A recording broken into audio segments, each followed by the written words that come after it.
Los niños pueden seguir a su clase, arriba los están esperando y nosotros vamos a estar aquí enfocados en la palabra de nuestro Dios.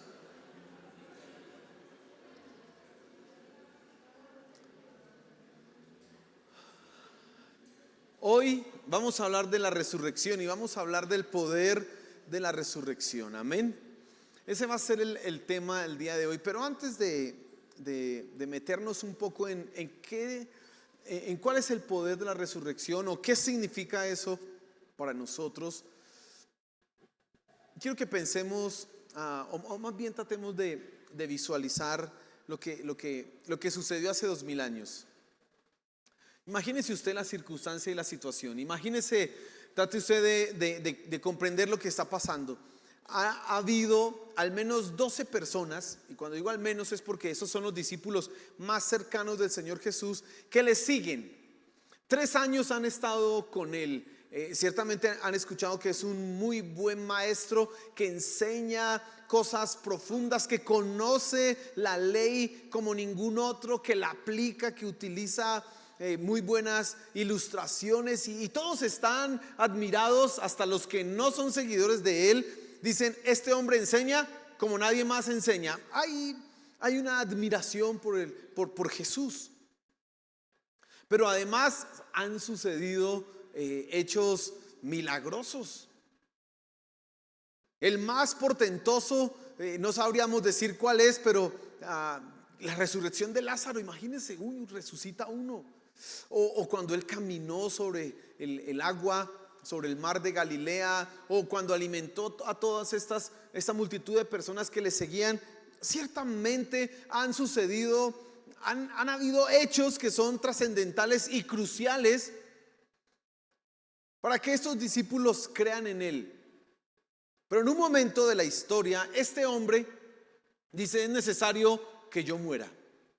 Es necesario que yo vaya y sufra, sea torturado, sea lacerado y que luego resucite.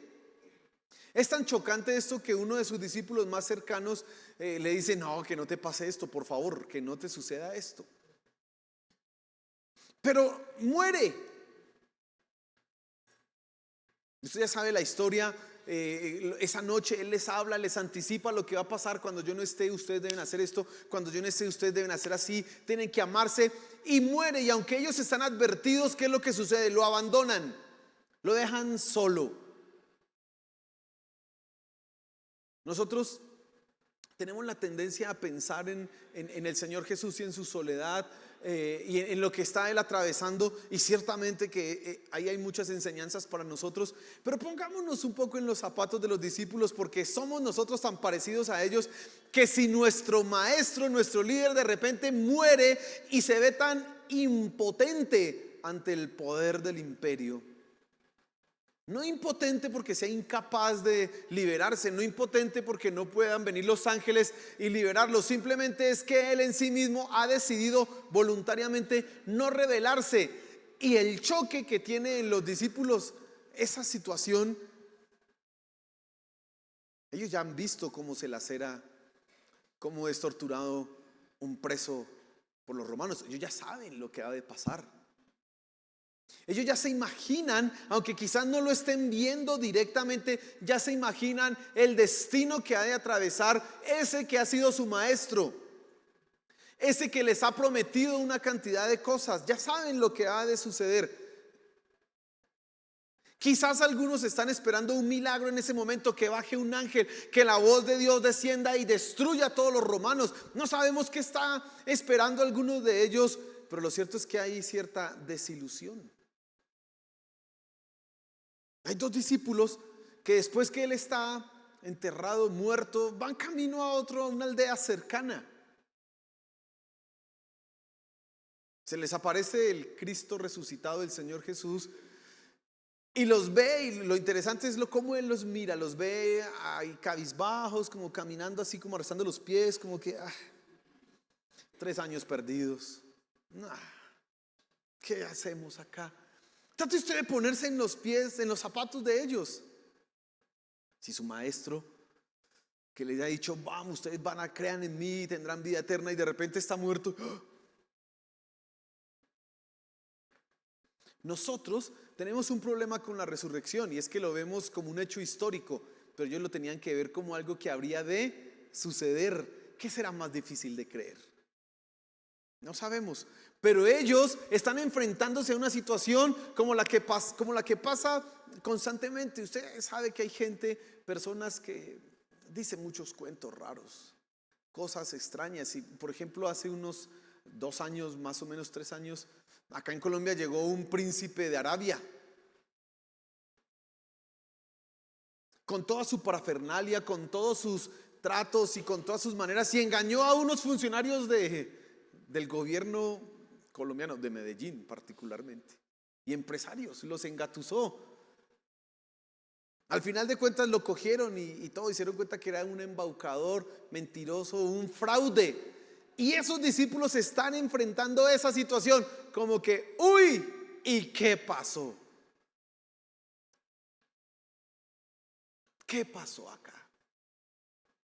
Bueno, yo quiero que hoy nosotros reafirmemos nuestra fe en la resurrección, la certeza de que eso sucedió, pero yo quiero enfatizar sobre todo el poder de la resurrección de Cristo para que tú tengas argumentos de que Él sí resucitó. Nuestro Señor Jesús no fue un embaucador, no fue un engañador barato de estos que dice cuentos y se inventa todas las artimañas, bien mañas para engatusar a las personas. No, Él era lo que dijo que era, y si dijo que resucitó, fue que resucitó.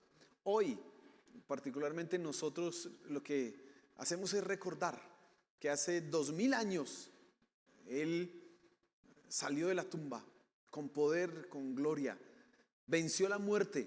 Pero ¿qué significa eso para nosotros? Es lo que quiero que esta mañana miremos. Vamos a mirar entonces Romanos capítulo 6 y vamos a leer ahí unos versículos iniciales del pasaje y vamos a tratar de entender qué es lo que la resurrección y su poder significa para nosotros. Porque una cosa es que Jesús haya resucitado, otra cosa es qué significa eso para mi vida y cómo afecta eso. El viernes nosotros hablamos de lo que significa la cruz, ¿no? Y en la cruz nosotros enfrentamos nuestra maldad, nuestra corrupción. En la cruz nosotros vemos la pureza y la inocencia de Cristo, pero también vemos el plan de Dios. Y hoy que hablamos de la resurrección, tenemos que ver cómo eso nos afecta, cómo eso significa para nosotros. Y entonces, mire lo que dice por favor el versículo 1, 2, bueno, voy a leer ahí adelante y me detengo en un momento del capítulo 6 de Romanos. Vamos a leer hasta el versículo 14. Pero fíjate un poco cómo está hablando Pablo. Dice, ¿qué pues diremos? ¿Perseveraremos en el pecado para que la gracia abunde? En ninguna manera, porque los que hemos muerto al pecado, ¿cómo viviremos aún en él? ¿O no sabéis que todos los que hemos sido bautizados en Cristo Jesús hemos sido bautizados en su muerte? Porque somos sepultados juntamente con él para muerte por el bautismo, a fin de que como Cristo resucitó de los muertos por la gloria del Padre, así también nosotros andemos en nueva vida. Porque si fuimos plantados juntamente con él en la semejanza de su muerte, así también lo seremos en la de su resurrección. Sabiendo esto, que nuestro viejo hombre fue crucificado juntamente con él, para que el cuerpo del pecado sea destruido, a fin de que no sirvamos más al pecado. Porque el que ha muerto ha sido justificado del pecado. Y si morimos con Cristo, creemos que también viviremos con él, sabiendo que Cristo, habiendo resucitado de los muertos, ya no muere. La muerte no se enseñorea más de él. Porque en cuanto murió al pecado, murió una vez por todas, mas en cuanto vive, para Dios vive. Así también vosotros, consideraos muertos al pecado, pero vivos para Dios en Cristo Jesús, Señor nuestro. No reine pues el pecado en vuestro cuerpo mortal, de modo que lo obedezcáis en sus concupiscencias, ni tampoco presentéis vuestros miembros al pecado como instrumentos de iniquidad, sino presentaos vosotros mismos a Dios como vivos de entre los muertos, y vuestros miembros a Dios como instrumentos de justicia, porque el pecado no se enseñoreará de vosotros, pues no estáis bajo la ley, sino bajo la gracia. Amén. Quiero que nos fijemos en algunas cosas como para tratar de comprender cuál es el poder de la resurrección en todo lo que está diciendo este pasaje. Primero pensemos en la muerte. Muerte. Las palabras de Pablo comienzan con una discusión frente a el pecado y vivir en el pecado. Ahora, ¿por qué Pablo está haciendo esto? Porque él está argumentando de alguna manera que cuando hubo mucho pecado, lo que abundó o lo que fue más grande fue la gracia de Dios. Y para que tú comprendas un poco, lo que Pablo está diciendo es que entre más pecado hay en la raza humana, el amor de Dios y la gracia de Dios es mucho más grande. Eso es lo que él está diciendo. Ahora, va a hacer un argumento Pablo y hace una pregunta retórica. ¿Tenemos que entonces pecar para que haya más gracia de Dios? ¿Tenemos que vivir en pecado para que haya más gracia de Dios? Y ese es el punto, y Pablo va a hacer referencia a la resurrección, pero comienza diciendo: no puede ser que alguien que ha muerto al pecado viva en el pecado. Por eso tenemos que entender antes de la resurrección la muerte. En algunos pasajes de la Escritura, ciertamente pareciera que el cristianismo es un poco casi como depresivo, emo, como muy, no sé, lúgubre. Pablo dice por allá en Filipenses que es mejor morir y estar con Cristo que vivir. Y uno dice: uy, esas palabras. Sí, porque para mí el vivir es Cristo y el morir es ganancia, peor. ¿Sí? En 2 Corintios dice: ahorita estamos ausentes de Cristo, pero quisiéramos estar presentes con Él. Mejor sería estar con Él. Pero Pablo está vivito. ¿Y qué quiere decir estar presente con Cristo? Pues, hermano, ir a la presencia de Dios, o sea, morir. Y aquí Pablo está diciendo que los cristianos son muertos. ¿En qué sentido somos muertos? Cuando vamos a la cruz de Cristo, una de las cosas que no mencioné el día viernes y que debe ser mencionada el día de hoy es que precisamente hay una muerte, la muerte de Jesús. Pero en el momento en que tú crees en Él, inmediatamente tú mismo mueres. Mire lo que dice ahí el pasaje que estamos estudiando, que estamos mirando. Dice: porque los que hemos muerto, estoy en el versículo 2, los que hemos muerto al pecado, ¿cómo viviremos en Él? Y luego dice: ¿o no sabéis que todos los que hemos sido bautizados en Cristo Jesús hemos sido bautizados en su muerte? Luego el versículo 6 dice: sabiendo esto, que nuestro viejo hombre fue crucificado juntamente con él, para que el cuerpo de pecado sea destruido. Muerte. En el cristiano se revela la cruz, en la cruz se revela en la vida del cristiano el pecado, su maldad, todo lo que está mal en él. Cuando vamos a la cruz y vemos la pureza y la inocencia de Cristo, lo único que tiene que revelarse en nosotros es el pecado. Soy malo, soy defectuoso. Pero la cruz, esa muerte, cuando yo creo en Él, implica la muerte de mi hombre pecaminoso. Ahora, no es una muerte física, evidentemente, porque usted está acá.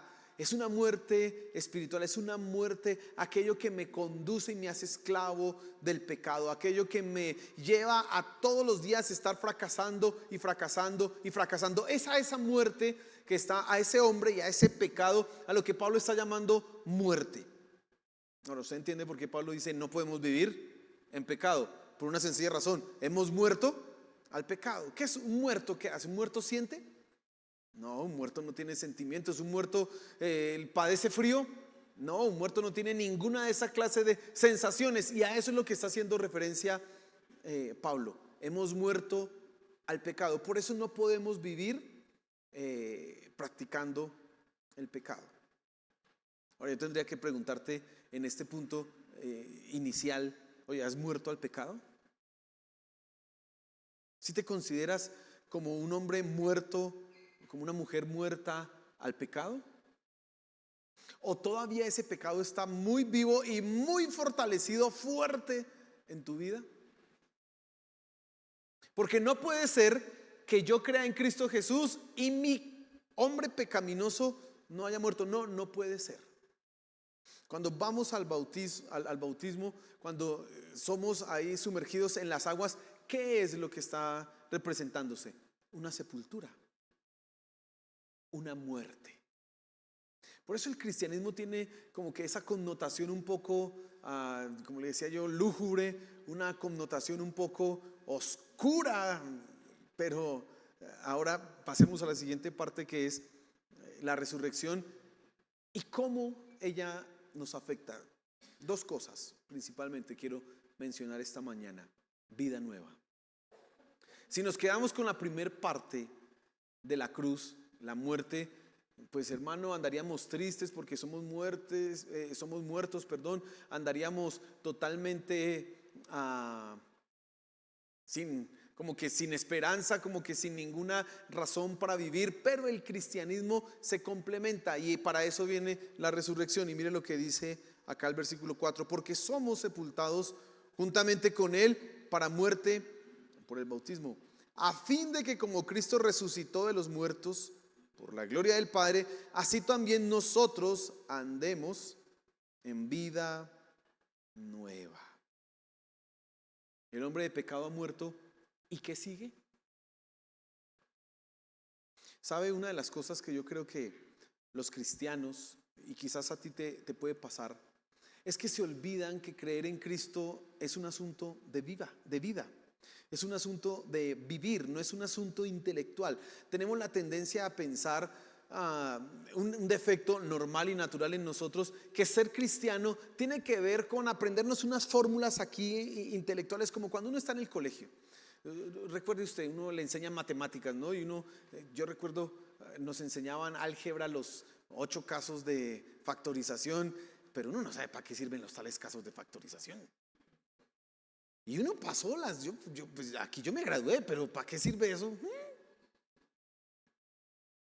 Y si le dicen a uno que despeje X y no sé qué, que la ecuación cuadrática, pues muy bien para eso, pero uno no sabe. Y usted puede presentar la evaluación y sacarse 5 o 100, era en mi época, hasta 10 era la calificación, y aprobar y el profesor decir: tú sabes muy bien matemáticas, pero a la hora de la verdad uno, ¿y esto para qué sirve?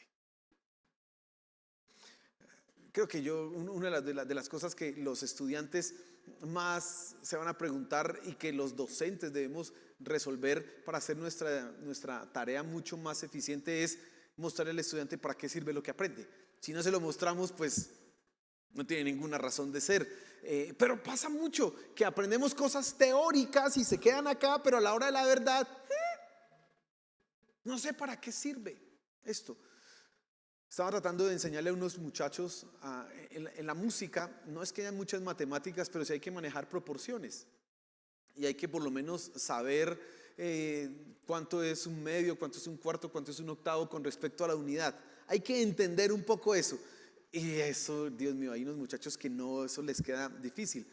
Y yo me preguntaba, ¿cómo hago para que ellos entiendan? Y se me ocurrió preguntarle a un muchacho: ¿usted en qué trabaja? No, yo le ayudo a mi papá en el Lichigo. Dijo que vendía así verduras y esas cosas. Le dije: entonces usted es el que más debe entender esto, porque usted sabe cuánto es media libra, ¿cierto? Una media libra con respecto a un kilo, ¿cuánto es? Entonces, pues como un cuarto. Bueno, entonces usted va entendiendo, ¿cierto que sí? Así entendió la música, porque logró hacer una vinculación de lo teórico con su vida real. Eso es el cristianismo. Mira, la resurrección lo que hace es que lo teórico, que yo moría al pecado, ahora se vuelva real, porque se vuelve vida. Todo lo que yo tengo que vivir ahora se vive en el poder de la resurrección, nueva vida. Y usted tiene que empezar a comparar cómo era su antigua vida antes de conocer a Cristo Jesús y hacer una relación con la que ahora debiera tener, porque tiene nueva vida. Si las dos, la anterior y la presente, son iguales, hay algo que está mal y no es la palabra de Dios. Antes La gente que normalmente viene del pecado, la gente que normalmente viene del mundo, no piensa que ciertas cosas sean malas. Mentir, mirar a otra, a una mujer, codiciarla, decir ciertas palabritas, eso es normal, así hablamos. Pero una vez que tú vas a Cristo y que es revelada tu maldad y que mueres a eso, ¿qué debe pasar acá en tu nueva vida? Que espere un momentico, ¿está bien hablar así? No. ¿Está bien mirar así? No. ¿Está bien que yo me comporte de esta manera? No. Eso es lo que debe pasar, nueva vida. El cristianismo no es una cosa de teoría. Si tú has pensado que el cristianismo es un asunto de teoría, te has equivocado, y la resurrección precisamente lo que enfatiza es eso. Tú mueres al pecado para que vivas para la gloria de Dios, para que vivas para honrar a Dios, para que presentes tus miembros en santidad, no como dice ahí el pasaje, no como instrumentos de iniquidad. ¿Qué antes qué hacíamos con nuestros miembros? Pecado. ¿Qué hacíamos con nuestras decisiones, con nuestras acciones? Fallarle a Dios. Esa era nuestra naturaleza, esa era nuestra manera de actuar. Pero ahora no se supone que deba ser así. El poder de la resurrección de Cristo nuestro Señor Jesús, enfatiza eso en nosotros. Por eso tu vida ha cambiado. Y usted tiene que reconocerlo. Yo mencioné hace un momento, si lo que era antes con respecto a lo que es ahora sigue siendo lo mismo, hay algo que está mal y no es la palabra de Dios. Pero también sé que hay algunos que pueden echar una mirada atrás, mirar y tratar de recordar cómo yo era antes, cómo me comportaba antes, y notarán que, oiga, sí, yo vivo diferente. Esto es distinto. Yo no soy lo que antes era. Y eso es una validación de que Cristo sí resucitó. Eso es una evidencia firme, hoy presente, de que Cristo resucitó, de que no se quedó allá en la tumba, sino que Él salió. Que tú hayas sido transformado es una evidencia de que Él sí resucitó. Hermano, querido amigo, quizás tú quieres un cambio de vida. Bueno, ese cambio de vida se opera si tú rindes tu corazón a Jesús y empiezas a hacer real en ti esa muerte que ya se operó por fe. Y eso es lo tercero que quiero mencionar, o lo segundo que quiero mencionar con respecto al poder de la resurrección, es que nos trae libertad. Mire lo que dice, por favor, los últimos versículos desde el 7, dice: porque el que ha muerto ha sido justificado del pecado. Y si morimos con Cristo, creemos que también viviremos con Él, sabiendo que Cristo, habiendo resucitado de los muertos, ya no muere. La muerte no se enseñorea más de Él. Porque en cuanto murió al pecado, murió una vez por todas, mas en cuanto vive para Dios, mas en cuanto vive para Dios, vive. Ahora mire cómo sigue diciendo Pablo. Así también vosotros, considerados muertos al pecado, pero vivos para Dios en Cristo Jesús, Señor nuestro. Y lo que está diciendo Pablo acá es que la muerte no reina. Ahora, usted puede tener un poco de confusión pensando, ¿cómo así? Yo estoy muerto, ahora la muerte no reina. Esto es más confuso que quién sabe qué. No es confuso. Simplemente quiero que tú entiendas cómo utiliza Pablo esas categorías. Hemos muerto al pecado. La muerte ya no reina en nosotros. ¿Cuál muerte? La muerte física no va a reinar en nosotros porque un día resucitaremos. Esa también es nuestra esperanza. Pero dos, la muerte que viene como consecuencia del pecado ahora no es la condición que domina nuestra vida. Así como el cristianismo es un asunto práctico, el pecado también es un asunto muy práctico. No es un asunto teórico. El pecado afecta tu vida y te trae dolor. El pecado y sus acciones, sus determinaciones, lo único que hace es traer dolor a tu vida. No me cansaré de repetirle, pero de decírselo, pero quizá la mejor forma es contarle parte de mi vida, de mi testimonio.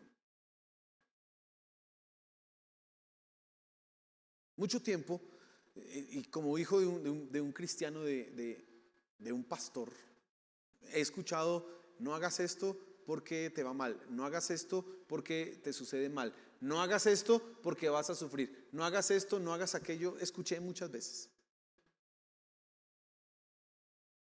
Pero uno no cree hasta que no lo experimenta.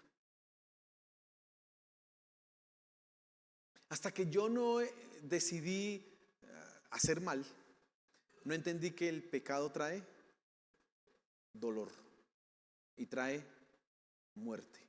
Porque como que cuando el papá le dice a uno que no haga eso, uno dice, como que uno piensa: solo me traes, no quiere que yo sea feliz, no quiere que yo la pase chévere, ay, no quiere. Uno como que piensa eso, pero cuando uno experimenta en su propia carne las consecuencias del pecado, ahí sí se da cuenta: oiga, si era verdad, ¿no? Sí duele. Oye, si es verdad. Yo recuerdo que mi papá me decía: no vaya a tener usted relaciones sexuales con una mujer hasta que se case. Sí, papá. Eso uno hace como todos. Eso es fácil. Pero ahí cae en fornicación. Y uno piensa que eso no tiene ninguna consecuencia. Yo tengo que contarle a usted algo. Mire, después de que yo caí en fornicación, aparte de la vergüenza pública y la humillación, que eso sí es doloroso, ¿sabe? En mi corazón se generó algo que yo nunca pensé que pudiera tener. Una sensación de fracaso. Una sensación de que yo ya no servía para nada. Cuando yo estaba ya estudiando en la universidad, estudiaba música, yo estudiaba guitarra clásica. Me acuerdo que yo me ponía a estudiar toque, toque. Y yo antes de ese pecado eran los que me podía sentar a estudiar 5 horas sin ningún problema. 3 horas, 4. Me acuerdo un sábado me levanté como a las 8 de la mañana, medio me lavé la boca y comí, y a tocar guitarra como a las 2 me paré de tocar guitarra. Dele, taca, taca, toco, toco, toco, toco, toco, juicioso. En ese estaba como en el primer, segundo semestre, yo era el mejor de la universidad en guitarra clásica. Después de eso, ¿usted cree que yo tenía ganas de estudiar guitarra? Yo decía: ya mi vida no sirve. Yo fracasé. Y yo veía la guitarra y medio hacía 10 minutos y, ay, ¿para qué? ¿Qué sentido tiene esto? Eso es muerte, hermano. Eso es muerte. Y me pasó mucho tiempo para medio superar eso. Ahora ya no tengo esa acusación en mi vida, pero no es lo mismo. Ya nunca más fue lo mismo. Es a esa muerte que el pecado produce en nosotros, de la que nosotros somos libres por medio de la cruz de Cristo. Ahora, yo le cuento a usted mi experiencia, ¿no? Esa fue la mía ya hace más de 20 años, muchísimo tiempo. Pero yo no sé cuáles son las consecuencias de la muerte que tú estás experimentando, hermano. No sé. No sé. Pero la resurrección de Cristo nos libra de esas consecuencias. Y yo hoy, como le digo, no es lo mismo, pero ahora es diferente. Ahora ya entiendo, bueno, hay consecuencias, pero en Cristo ya soy suficiente. En Cristo soy más que vencedor, como cantamos hace un rato. Amén. Así es, hermano, así es.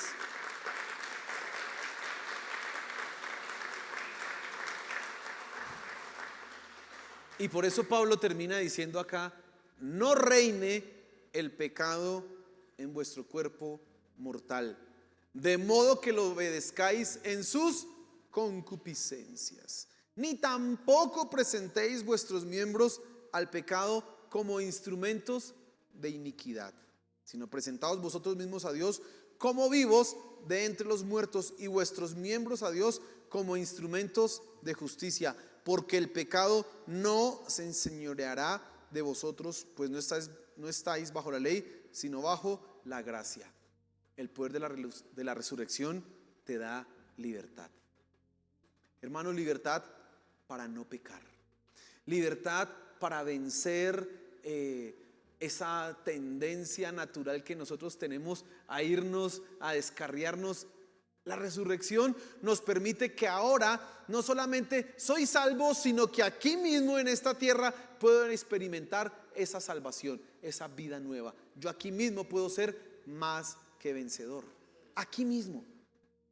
Por eso no tiene sentido que alguien que crea en Cristo Jesús y que crea que Él resucitó ande en pecado. No tiene razón de ser. Porque así como la muerte fue vencida, la muerte espiritual y la muerte física, ahora tú tienes el poder para vencer el pecado. Tú y yo podemos decirle no al pecado. Tú y yo podemos decirle no a la tentación y ser victoriosos. Por eso la Biblia dice: resistid al diablo y huirá de vosotros. Dice: cada uno es tentado cuando de su propia concupiscencia es atraído y... No dice cada uno es tentado cuando el Satanás lo coge y lo domina y le da 3 vueltas y pobrecito usted. No, es usted el que tiene ahora el poder para vencer, porque la resurrección de Cristo te da esa victoria y esa libertad, hermano. ¿Cómo tú aplicas eso a tu vida finalmente? Cuando estés en ese momento, porque hay un instante, ¿no? Dicen que cuando la gente está a punto de morir, piensa en todo, ¿no? Recuerda todo eso, dicen. ¿Quién sabe quién ha estado a punto de morir como para recordar eso, ¿no? Bueno. Pero sí podemos saber algo: cuando estás a punto de caer en pecado, sabes. Y hay un segundo para pensar, un segundo para decir: ¿caigo o no caigo? Y cuando el pecado te sabe delicioso, usted entonces toma decisiones así como: ¿qué más da? Sigamos aquí. Y por lo menos la paso bueno este ratico. Y hasta puedes llegar a pensar: pues si me voy al infierno, pues no pasa nada, me lo merezco. Hay gente que piensa así. Eso pensaba yo por mi pecado.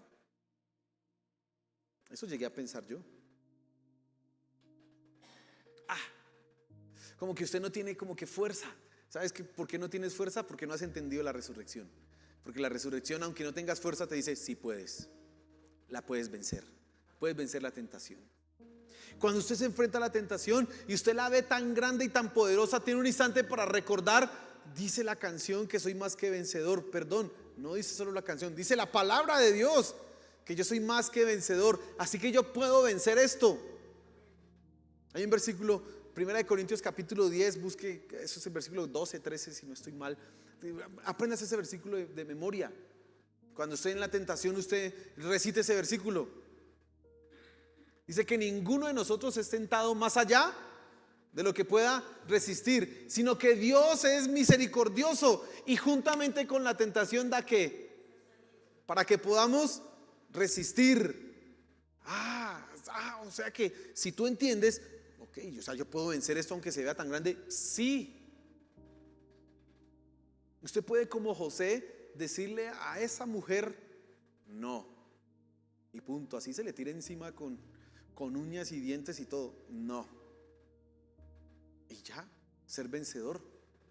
Usted puede vencer frente a lo que hay en su corazón de rencor, de odio. Usted dice: es que yo no puedo perdonar. Sí puede, porque Cristo te da el poder. Su resurrección significa eso, que tienes el poder para vencer lo más terrible que haya pasado en tu vida. Y esa es otro argumento para que veas que Él sí resucitó. Porque sé que en algunos momentos has sido victorioso. En algunas circunstancias de tu vida has sido más que vencedor. En otras has fracasado. Y debes reconocer: he fracasado porque quise, no porque mi Señor sea incapaz.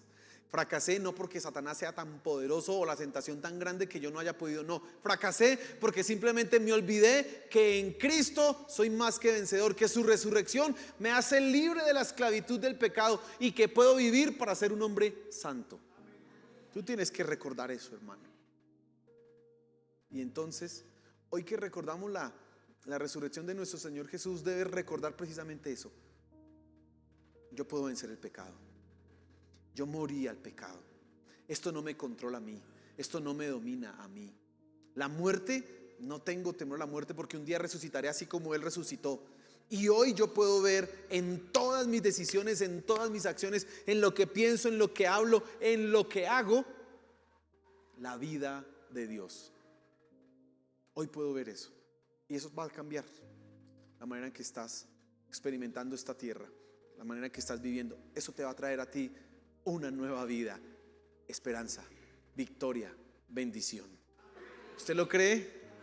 Bueno, póngase en pie, por favor. Y termino mi parte de mi testimonio diciéndole, mire, cuando yo me casé, yo no me imaginaba. Otra cosa que me generó eso fue que yo pensaba, no, ya la embarré, yo no voy a merecer una mujer ni bonita, ni cristiana, eso me va a tocar cualquier vieja por ahí, pensaba. Yo pensaba eso. Y yo no. Eso fue un golpe duro a mi orgullo. Fue bueno, porque lo pone humilde a uno, pero eso fue terrible. Entonces yo le compuse una canción a mi esposa el día del matrimonio. Muy bonita. Pero no se la pude cantar.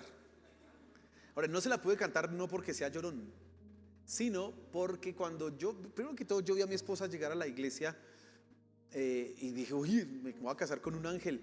Y yo tan indigno, porque si ella sí, virgen, bonita, yo feo, no era virgen, no. Y ella entró por esa puerta, exactamente entró. Yo la vi y dije, wow. Me acuerdo que la apreté durísimo, no se me va a escapar este ángel. No se me va a ir. Y entonces cuando llegó el momento que dijo que sí se casa conmigo, que sí, que aceptamos, bueno, y que yo tenía que cantarle la canción, hermano, en mí había una cantidad de sentimientos, porque yo vi fue la misericordia y la gracia de Dios, que me dijo, no, pues la embarraste, sí, pero aquí está. Te doy lo que no te mereces. Por eso no le pude cantar. Ya.